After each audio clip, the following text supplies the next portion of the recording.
ഇന്ന് 2024 December 31 Marco എന്ന ഉണ്ണി മുകുന്ദൻ നായകനെ എത്തിയ സിനിമയുടെ ത്രസിപ്പിക്കുന്ന വിഷയത്തോടെ ഈ 2024 വർഷം അവസാനിക്കുകയാണല്ലോ. ഇന്നത്തെ ഒരു വീഡിയോയിലൂടെ മാർക്കോ എന്ന സിനിമയുടെ 12ാം ദിവസത്തെ Kerala tracking, Kerala world wide estimate റിപ്പോർട്ടുകളാണ് പ്രേക്ഷകരിലേക്ക് എത്തിക്കുന്നത്. ഡിസംബർ 31ന്റെ ആഘോഷത്തിൽ, വർഷാവസാനത്തിന്റെ ആഘോഷത്തിൽ മാർക്കോ കാണാനും തിയേറ്ററുകളിൽ ആളുകളുണ്ട് എന്നാണ് കേരള ട്രാക്കിംഗ് നോക്കുമ്പോൾ മനസ്സിലാക്കാനായിട്ട് കഴിയുന്നത്.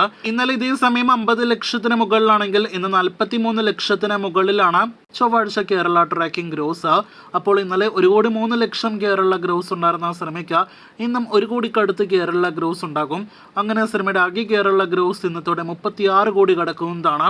സിനിമയുടെ ആകെ കേരള ഷെയർ, അതായത് നിർമ്മാതാവിന് കേരളത്തിൽ തിയേറ്ററുകളിൽ നിന്ന് ലഭ്യമാകുന്ന തുക 17 കോടിയിലേക്ക് അടുക്കുന്നു. അപ്പോൾ വളരെ മികച്ചൊരു കളക്ഷൻ സിനിമ കേരളത്തിൽ മാത്രം നേടിയെടുത്തിരിക്കുകയാണ്. റെസ്റ്റ് ഓഫ് ഇന്ത്യയിൽ 7 കോടിയിലധികം കളക്ഷൻ ഇന്നലത്തോടെ കടന്ന സിനിമ 8 കോടി ലക്ഷ്യമിട്ട് മുന്നേറിക്കൊണ്ടിരിക്കുകയാണ്.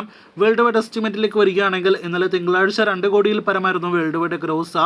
ഇന്നും സമാന കളക്ഷൻ 2 കോടി വേൾഡ് വൈഡ് ഗ്രോസ് ആണ് പ്രതീക്ഷിക്കുന്നത്.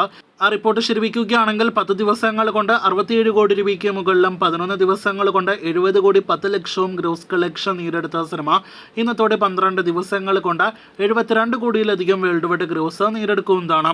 അപ്പോൾ മാർക്കോ വമ്പൻ ബ്ലോക്ക് ബസ്റ്റർ വിജയം നേടിയെടുത്തിരിക്കുന്നു. ഇനി പുതിയ വർഷത്തിലെ മാർക്കോ കളക്ഷൻ അറിയാനായിട്ട് പ്രേക്ഷകർ കാത്തിരിക്കൂ. കൂടുതൽ ഇതുപോലുള്ള വീഡിയോകൾ കേട്ടും കാത്തിരിക്കൂ.